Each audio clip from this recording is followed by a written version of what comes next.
Kumusta kayo mga padreng at welcome back na naman sa ating channel. Honda Scoopy, dinala ni boss dito at naubusan ng andar. Sa pagtotroubleshoot ng ganitong issue, dapat may guide tayong sinusundan or step by step. So bago natin simulan, check na muna natin kung talagang hindi siya umaandar. So i-on natin ang susi, tsaka natin pindutin ang push button. Umaandar naman siya, kaso namamatay. Ayan o. Ayan. Ayaw magtuloy ng andar mga bossing. Ayan o. So kahapon tinulak na lang dito ni boss at iniwan na lamang. Ngayon napansin ko rito sa kanyang air cleaner mga idol. Ayan o. Parang puno siya ng tubig. Ayan o. May tubig. Dalawa.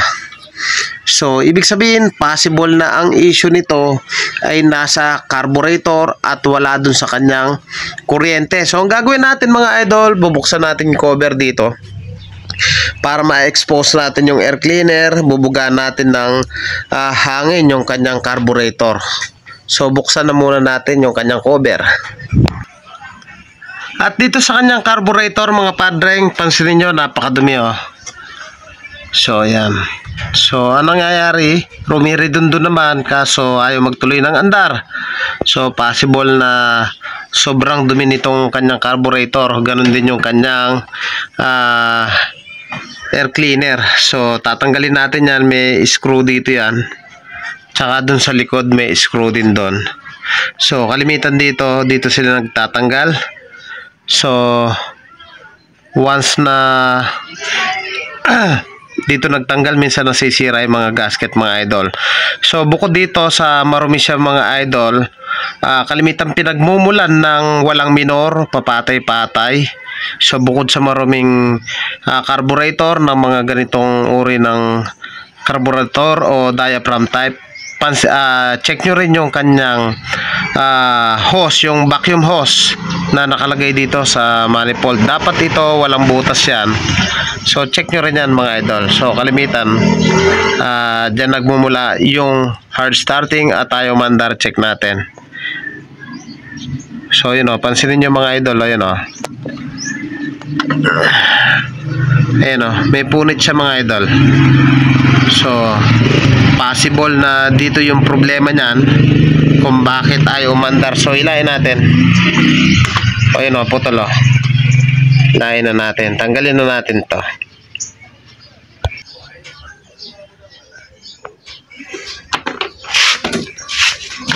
Ikasa natin to. Ayan. So ayan, nakakasa. Try muna natin paandarin. Pero syempre mainam pa rin na malinis natin yung kanyang carburetor. So ayan, try natin start. So ang nakita kong una niyang issue yung kanyang pinaka vacuum hose. So try natin. Ayan o, idol o, mandar na o.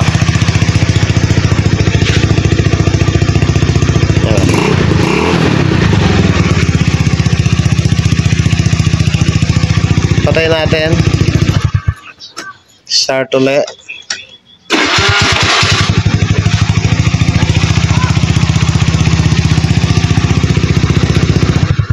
So syempre mga idol, ang issue niya ng kanyang motor, yung kanyang vacuum hose dito. So yun ang pinaka main na sira. Pero syempre lilinisin pa rin natin yung kanyang carburetor tsaka yung kanyang airbox dahil kita nyo naman napakadumi. So hindi ko na ipapakita yun mga idol ang pinaka naging sira kung bakit ayaw mandar, in case na mangyari po sa inyo na ayaw mandar ng inyong Honda Beat, Scoopy, lahat ng diaphragm type. Lagi nyo i-check minsan yung hose na to. Napupunit yan. So once na napunit yan, automatic yun na yung sira. Mga padreng, kung nagustuhan nyo yung ganitong tutorial at bago ka pa lang sa akin channel, huwag nyo pong kalimutan na paki-like, paki-subscribe at pakihit na rin po yung notification bell para updated po kayo sa mga videos na kagaya nito. Thank you po sa inyo. God bless at mabuhay po kayo.